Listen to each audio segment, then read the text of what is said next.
할렐루야. 여러분을 축복합니다. 아멘. 오늘 요한계시록 14장 1절부터 5절까지 말씀으로 하나님의 영광 찬양, 하나님의 영광 찬양, 이런 제목으로 말씀의 은혜를 나누고자 합니다. 찬양이란 무엇일까요? 우리는 왜 찬양해야 할까요? 어떻게 찬양해야 할까요? 우리의 찬양을 받으시는 분은 하나님이신 줄로 믿습니다. 그러나 하나님을 찬양하는 것은 사람만이 아닙니다. 이 세상에 존재하는 모든 것이 살아계신 하나님을 찬양하고 있습니다. 여러분들이 하늘을 바라볼 때 구름이 아름답죠? 그 구름이 뭘 하고 있느냐? 하나님을 찬양하는 겁니다. 여러분 보십시오. 저를 보십시오. 하나님의 위대하심이 보이지 않습니까? 구름이 하나님을 찬양하고 있는 거예요. 사랑하는 성도 여러분, 여러분은 찬양이 무엇이라고 생각하십니까? 찬양에 대한 사전적인 정의를 보니까 이렇게 정의하고 있었어요. 같이 읽습니다. 아름답고 훌륭함을 기리고 드러냄. 아멘. 그러니까 찬양이라는 낱말은 어떤 대상의 아름답고 훌륭함을 기리고 드러내는 것을 뜻합니다. 그렇다면 찬양의 대상은 누구일까요? 이 세상에 존재하는 사물이나 사람이나 사람이 만들어 놓은 어떤 것이 찬양의 대상이 될 수 있다고 생각하십니까? 정말 안타깝게도 저와 여러분이 사는 세상에서 사람들이 찬양의 대상이 되는 경우를 종종 보게 됩니다. 그러나 성경은 사람, 즉 피조물이나 사람이 만들어 놓은 그 어떤 것도 찬양의 대상이 될 수 없다고 분명하게 말합니다.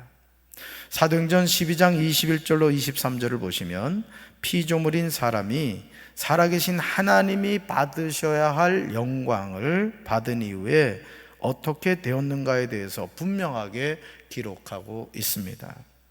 우리는 이 말씀을 큰 교훈으로 삼아야 할 것입니다.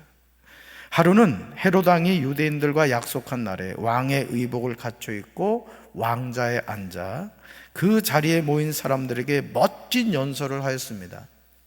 그러자 사람들이 이렇게 외쳤습니다. 이것은 신의 음성이지 사람의 음성이 아니다.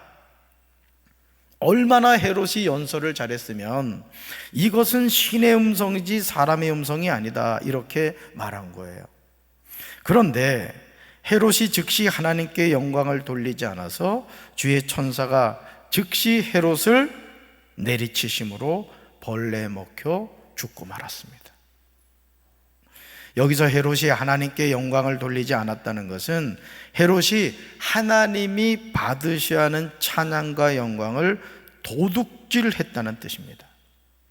그러나 일상의 삶에서 우리는 헤롯이 되어 살아갈 때가 얼마나 많습니까?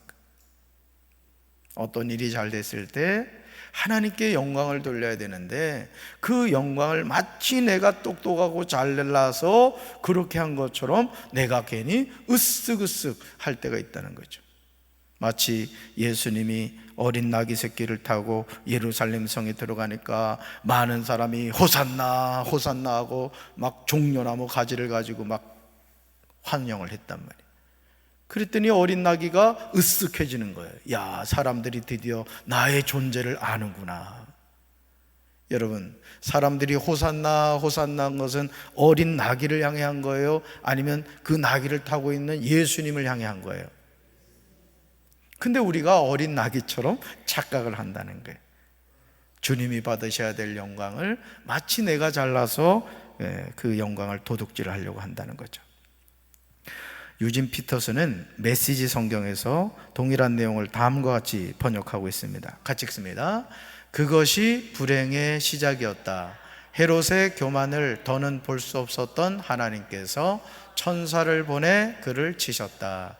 헤롯은 어떤 일에도 하나님께 영광을 돌린 적이 없었다. 뼛속까지 부패하고 비루한 헤롯은 그렇게 쓰러져 죽었다. 아멘. 그러니까 여러분, 우리가 습관적으로 해야 될 아주 중요한 일이 뭐냐면은 모든 영광 하나님 받으옵소서. 하여간 여러분들의 이름이 드러나는 일이 있을 경우에는 무조건 그 순간 여러분이 사람들이 여러분을 향해서 오는 그 칭송과 그 시선을 즉시 하나님께로 올려드려요. 아멘. 마치 배구 선수가 공이 날아왔다고 그걸 공을 딱 안으면 어떻게 돼? 1점 잃는 거예요. 배구 선수 같이 해야 돼. 배구 선수는 공을 무서워합니다. 그래서 절대 배구 선수는 공을 딱 잡질 않아요. 공은 어떻게 돼? 아 뜨거 하고 얼렁 보내버린다고. 우리도 마찬가지. 내 이름이 주목받고 내가 어떤 일을 했을 때 칭송을 들었을 때 기억하세요. 아, 배구공 치듯이 탁 쳐서 누구한테 드려야 된다? 하나님께 드려야 된다. 할렐루야. 이사야 14장 12절로 15절에서 우리는 이와 동일한 내용을 살펴볼 수 있어요. 같이 읽습니다. 너 아침의 아들 계명성이여 어찌 그리 하늘에서 떨어졌으며 너 열국을 엎은 자여 어찌 그리 땅에 찍혔는고 내가 내 마음에 이르기를 내가 하늘에 올라 하나님의 뭇별 위에 내 자리를 높이리라. 내가 북극 지폐의 산 위에 앉으리라. 가장 높은 구름에 올라가 지극히 높은 이와 같아지리라 하는도다. 그러나 이제 내가 수월 곧 구덩이 맨 밑에 떨어짐을 당하리로다. 아멘. 그렇다면 12절에서 말하는 아침의 아들 계명성은 누구를 지칭하는 걸까요? 말씀 같이 읽습니다. 너 아침의 아들 계명성이여 어찌 그리 하늘에서 떨어졌으며.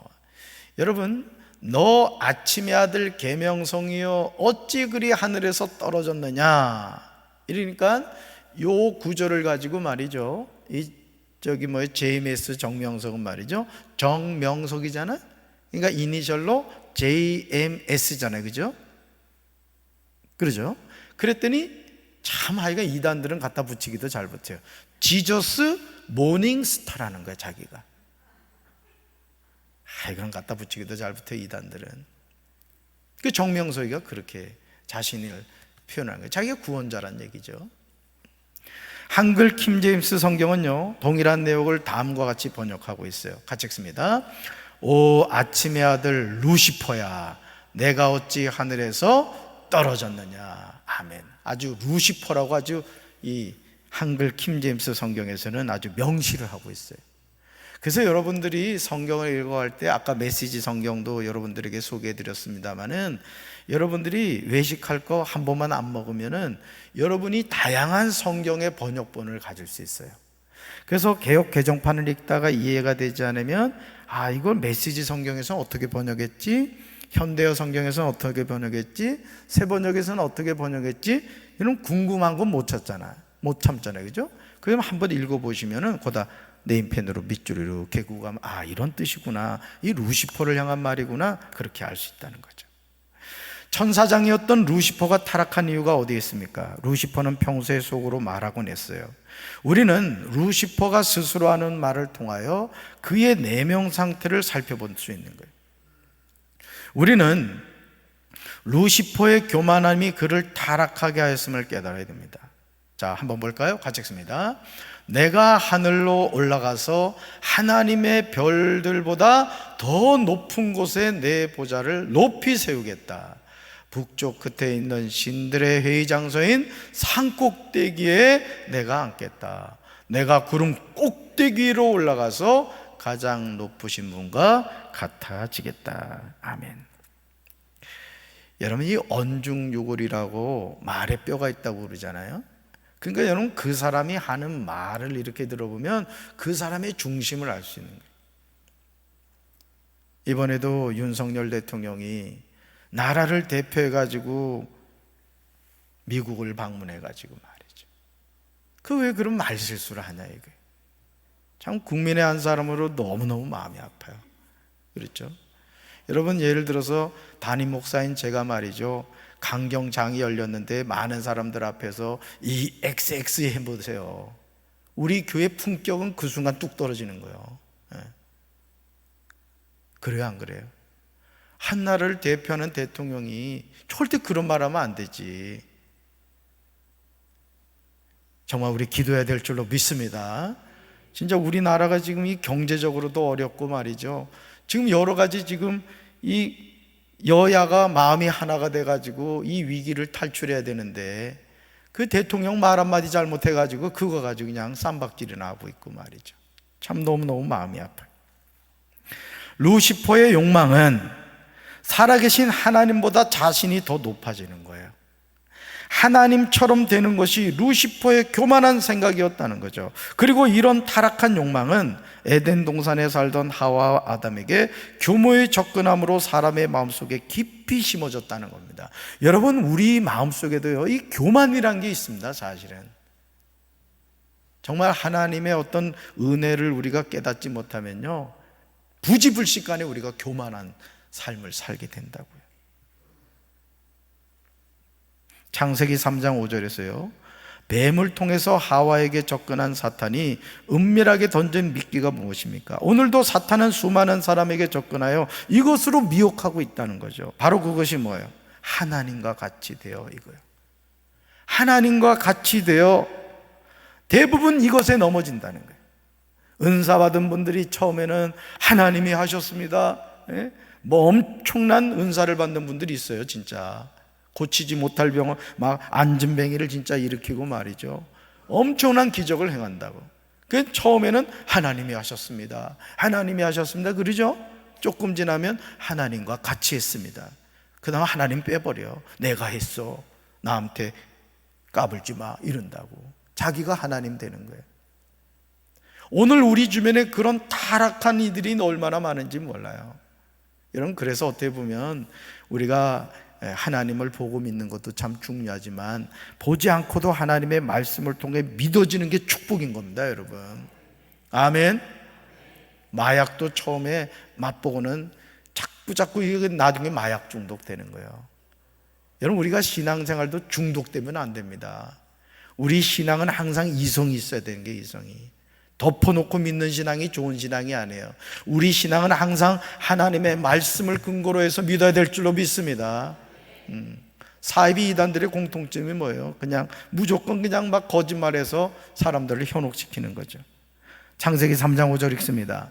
너희가 그것을 먹는 날에는 너희 눈이 밝아져 하나님과 같이 되어 선악을 알 줄 하나님이 아심이니라. 아멘. 우리는 이사야 14장 13절로 14절에서 루시퍼의 고백과 창세기 3장에 나오는 뱀이 하와를 유혹하는 내용에서 이것을 동일하게 볼 수 있습니다. 그리고 하나님의 영광을 도둑질하는 타락한 인간의 본성은 수많은 사람을 통해서 진행되고 있다는 거예요. 그래서 여러분, 그 서울대학교 종교철학과를 나온 그 김동환 목사님이란 분이 있어요. 이분이 서울대학교를 수석으로 졸업을 했습니다. 근데 이분이 종교 철학관가를 하여간 입학을 했는데, 그 입학을 했더니 교수들이 세계의 다양한 종교를 다 가르치는데 그분들이 가르치는 게 뭐냐면 종교다원주의를 가르치더라는 거예요. 절대 진리를 인정하지 않더라는 것이죠. 그러면서 이 김동환 목사님이, 그때는 이제 목사님이 아니었지만은 그 사상과 싸우는데요, 영적 전쟁이 보통이 아니었다는 거예요. 실제 제가 나온 이제 영월 고등학교 동창 가운데 1년을 재수해서 서울대를 간 친구가 있어서 고등학교 다닐 때 신앙생활 잘했어요. 근데 지금 신앙생활 안 합니다. 그 친구는 서울대 간 것이 재앙인 거지. 그러니까 여러분, 우리는 어떤 경우에도 하나님을 향한 신앙을 포기하면 안 될 줄로 믿습니다. 정신 바짝 차려야 돼요. 여러분의 자녀에게 신앙을 꼭 유산으로 물려주기를 주님의 이름으로 축원합니다. 할렐루야. 사랑하는 성도 여러분, 저와 여러분의 찬양을 받으시기에 합당하신 분은 오직 살아계신 하나님이신 줄로 믿습니다. 예를 들어 우리 천사예생, 이름도 이쁘잖아, 천사예생. 그런데 우리 천사예생이 항상 찬양을 할 때, 오늘 글로리아 성가대도 아주 어려운 곡을 잘했어. 보니까 입을 보니까 립싱크하는 사람이 없었어.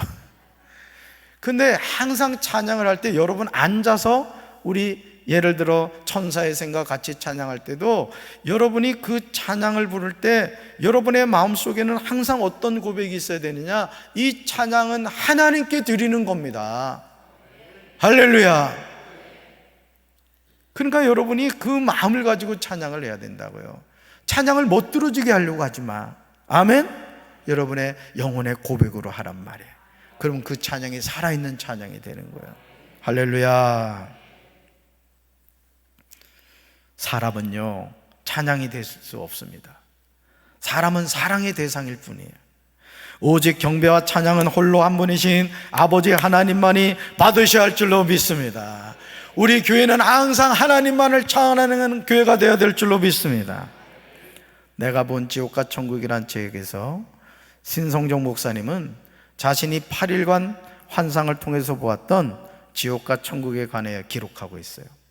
그런데 신성종 목사님이 지옥의 하층 서관에 갔는데 그곳에서 자신의 영상 같은 것이 흔들리고 있더라는 거예요. 그러니까 뭐예요 지금? 앞으로 이 신성종 목사님이 어디로 올 가능성이 있다는 거예요. 지옥으로 올 가능성이 있다는 게 깜짝 놀란 것이죠. 깜짝 놀란 신성종 목사님은 주님께 물었다고 해요. 이렇게요. 저것은 제 얼굴이 아닙니까?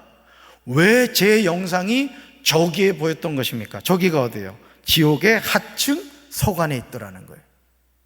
그러자 주님이 다음과 같이 대답하시더랍니다. 같이 읽습니다. 그것은 내가 한국의 대표적인 모 교회의 당회장으로 있을 때 내 영광을 가로챘기 때문이지. 그때는 너는 소통령처럼 굴지 않았니? 교회에서는 설교나 했지 뭘 했나? 원로 목사 비나 맞추려고 했지 하나님의 영광을 얼마나 나타내려고 했나? 이렇게 물으시더라는 거예요. 여기 모교회가 어디냐면 충영교회. 우리는 평소 부지불식간에 하나님이 받으실 찬양과 영광을 도적질할 때가 얼마나 많습니까? 지옥과 천국을 보고 온 신성종 목사님은 다음과 같이 고백해요. 같이 한번 읽습니다. 내가 가장 놀란 것은 평소에 저 사람은 지옥 갈 것이라고 생각했던 사람들의 얼굴이 많이 보인 점이다. 지옥에서는 저 사람은 반드시 천국에 갈 것이라고 생각했던 사람들을 본 것처럼 천국에서는 전혀 다른 사실을 보게 되었다. 저 사람은 반드시 천국에 갈 것이라고 생각했던 사람을 어디서 봤대요? 지옥에서 봤다. 그러므로 신성종 목사님은요, 오늘 저와 여러분을 향하여 분명하게 말해요. 같이 읽습니다. 나는 지금도 눈을 감으면 모든 것이 또렷하게 보인다. 사실 나처럼 의심이 많은 사람에게 이런 환상과 꿈이 없었다면 나는 지옥과 천국을 분명하게 믿기가 힘들었을 것이다. 여러분, 하나님이 우리에게 전해주는 놀라운 사실이 뭡니까? 한국의 지성인인 이어령 박사가 예수님을 영접하고 하나님의 자녀가 됐어요. 여러분, 우리에게 뭘 하나님이 가르쳐 주시죠? 나는 이런 지성인도 변화시켜서 내 사람을 만들어. 여러분, 이 신성종 목사님이요, 무슨 신비주의를 주장하는 배움이 없는 무식쟁이 목사가 아니에요. 이분이 미국 템플 유니버시티에서 신약학으로 박사학위를 받은 분이에요. 유명한 신학자예요. 아주 유명한 그 신학 사전을, 이론 사전을 편찬하신 분이라고요. 그런 학문적으로 준비된 목사님에게 하나님이 천국과 지옥을 보여주신 거예요. 뭘 가르쳐 주려고? 우리에게 천국과 지옥의 실존을 가르쳐 주기 위해서 그런 거예요. 할렐루야.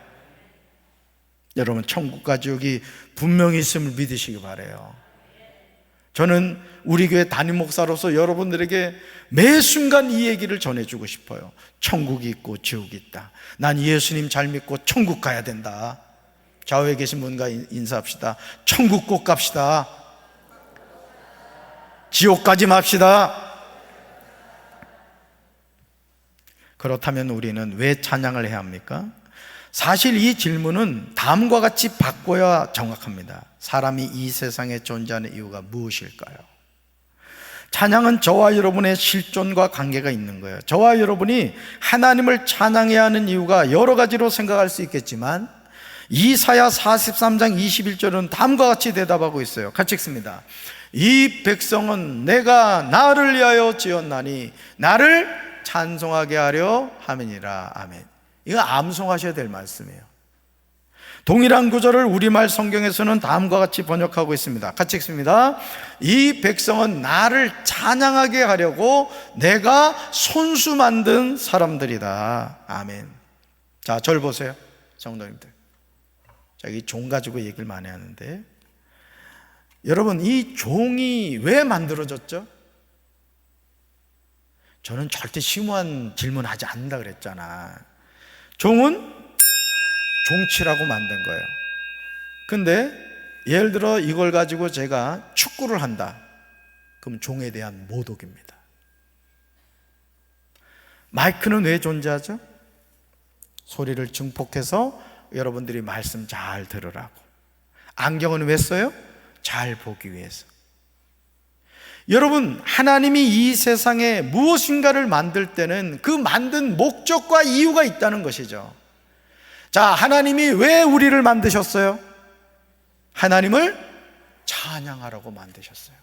할렐루야. 하나님이 사람을 손수 만드신 이유는 사람들이 하나님을 찬양하기 위함입니다. 그러므로 시편 기자는 시편 150편 6절에서 고백해요. 우리는 이 말씀을 통하여 우리가 이 세상에서 호흡하는 날 동안 항상 하나님을 찬양해야 함을 깨닫게 됩니다. 같이 읽습니다.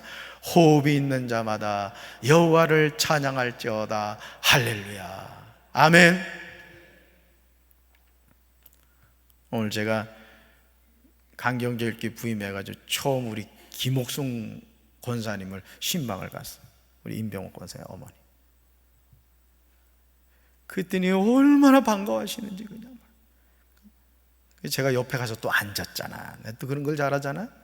옆에 가 앉아 이렇게 안아드렸더니 막 우시는 거야 그냥. 얼마나 죄송한지 꼭 우시면서 그러는 것 같아. 이놈아 왜 이제 왔냐. 아유 참. 그래서 대신 방학일 참 잘했다 이 생각이 들어요. 참 진작 찾아뵈야 되는데 93세시더라고요. 아주 정정하셔요. 아직 허리가 아프셔서 교회는 못 나오시지만, 그러면서 찬송을 이제 권사님하고 같이 불렀어요. 여러분, 여기서 호흡이 있는 자마다 여호와를 찬양하라는 건 살아있는 모든 피조물이 여호와를 찬양해야 한다는 뜻입니다. 여러분, 찬양은 천사예생만 부르는 게 아니에요. 찬양은 우리 글로리아 성가대만 부르는 게 아니에요. 우리는 매 순간 하나님을 찬양해야 될 줄로 믿습니다. 이것이 우리가 이 세상에 존재하는 이유라는 것이죠. 할렐루야. 하나님이 우리를 찬양하라고 지으셨어요. 그렇다면 우리는 하나님의 무엇을 찬양해야 됩니까? 시편 150편 2절에서 그 내용이 나와요. 같이 읽습니다. 그의 능하신 행동을 찬양하며 그의 지극히 위대하심을 따라 찬양할지어다. 아멘. 우리는 하나님이 행하신 놀라운 일에 대하여 하나님을 찬양해야 돼요. 우리는 하나님의 위대하심에 대해서 하나님을 찬양해야 될 줄로 믿습니다. 그렇다면 하나님이 행하신 놀라운 일은 무엇일까요? 시편 149편 4절을 보시면 그 내용이 나오는 것을 보게 돼요. 같이 읽습니다. 여호와께서는 자기 백성을 기뻐하시며 겸손한 자를 구원으로 아름답게 하심이로다. 아멘. 나 같은 죄인을 구원해 주신 하나님의 놀라우신 은혜에 우리는 찬양을 통해서 매일 영광을 돌리는 거예요. 우리가 이토록 놀라운 하나님의 은혜를 깨닫고 산다는 것은 놀라운 축복인 줄로 믿습니다. 찬양은 구원받은 하나님의 자녀들이 준 특권이에요. 그래서 우리가 찬양을 할 때 우리 영혼이 기뻐 뜹니다. 우리가 찬양할 때 우리의 마음이 새로워지는 거예요. 찬양할 때 하나님이 하늘 문을 여시고 우리를 만나 주시는 거예요. 할렐루야. 이러므로 시편 47편 6절로 7절에서 시편 기자는 분명하게 말하고 있습니다. 같이 읽습니다. 찬양하라, 하나님을 찬송하라. 찬송하라, 우리 왕을 찬송하라. 하나님은 온 땅의 왕이심이라. 지혜시로 찬송할지어다. 아멘. 여러분 이 두 구절에서 찬송하라, 찬송하라, 찬송하라, 찬송하라, 찬송할지어다 외치고 있는 거예요. 그러므로 이제 우리에게 중요한 질문이 남아 있습니다. 어떻게 찬양해야 하는가? 이 질문에 대해서 시편 150편 3절로 6절에서 우리는 찬양의 방법을 볼 수 있어요. 어떻게 찬양해야 되는가? 한번 볼까요? 같이 읽습니다. 나팔 소리로 찬양하며 비파와 수금으로 찬양할지어다. 소고치며 춤추며 찬양하며 현악과 퉁소로 찬양할지어다. 큰 소리 나는 제금으로 찬양하며 높은 소리 나는 제금으로 찬양할지어다. 호흡이 있는 자마다 여호와를 찬양할지어다. 할렐루야. 나팔 소리, 비파와 수금으로, 소고치며 춤추어 현악과 퉁소로, 큰 소리 나는 제금으로, 소리 나는 제금으로, 호흡이 있는 자마다 여호와를 뭐하라고요? 찬양하는, 찬양. 그러니까 우리 몸은 찬양의 도구라는 거예요. 그러니까 여러분, 우리 주변에 있는 모든 것이 뭐예요? 찬양의 도구예요.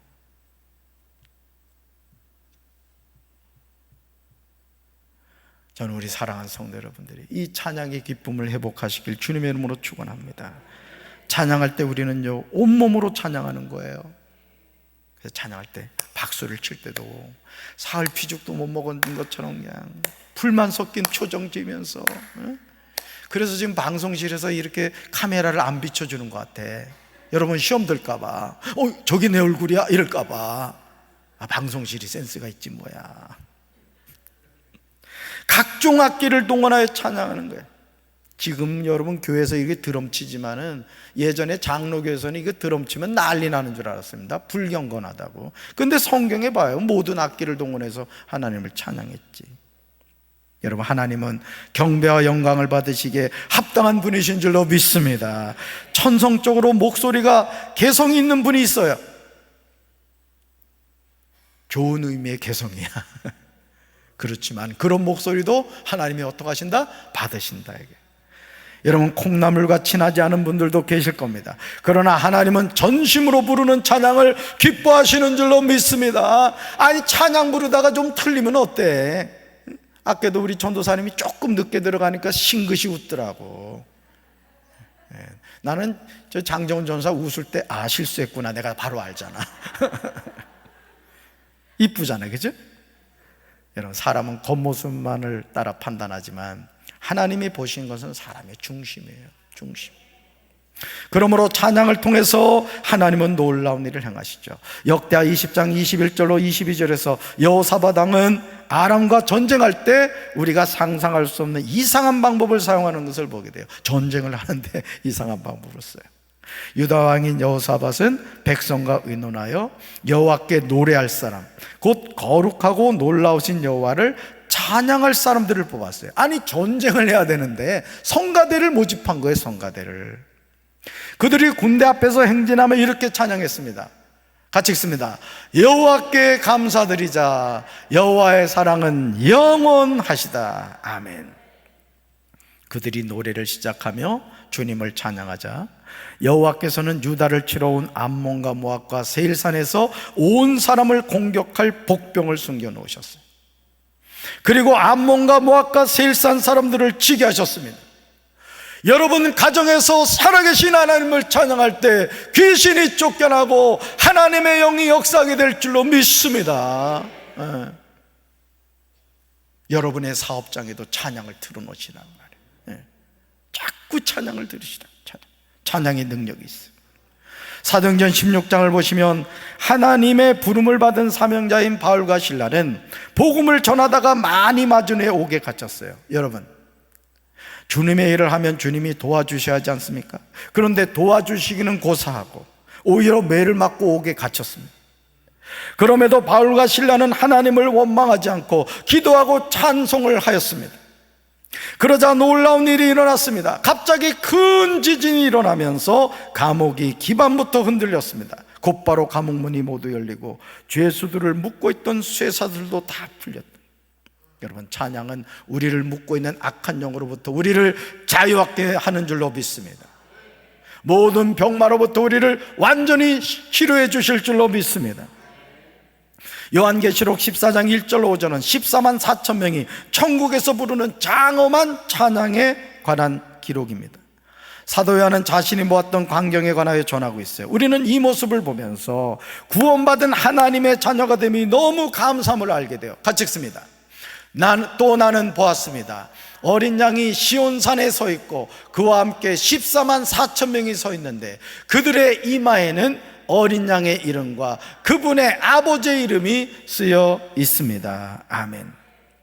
사도 요한이 들었던 천국에서 부르는 장엄한 찬양에 관하여 그는 이렇게 고백해요. 같이 읽습니다. 또 나는 하늘로부터 많은 물소리 같고 큰 천둥소리 같은 소리를 들었습니다. 내가 들은 그 소리는 하프 켜는 사람들의 하프 소리 같았습니다. 아멘.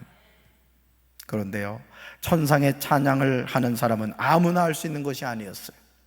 땅에서 구속함을 받은 14만 4천 명밖에는 아무도 그 노래를 배울 수가 없었습니다. 그들은 보좌과 네 생물과 장로들 앞에서 새 노래를 부릅니다. 새 노래를 부르는 그들은 여자들과 더불어 자신을 더럽히지 않은 사람들인데, 이는 그들이 정절을 지켰기 때문에.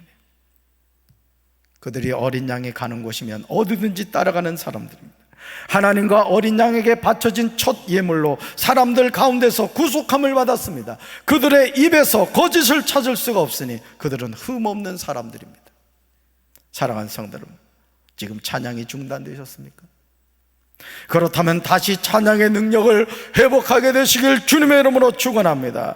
찬양의 자리로 나아가시길 주님의 이름으로 축원합니다. 따라합시다. 하나님의 자녀는 하나님의 영광의 찬송이 되어야 됩니다.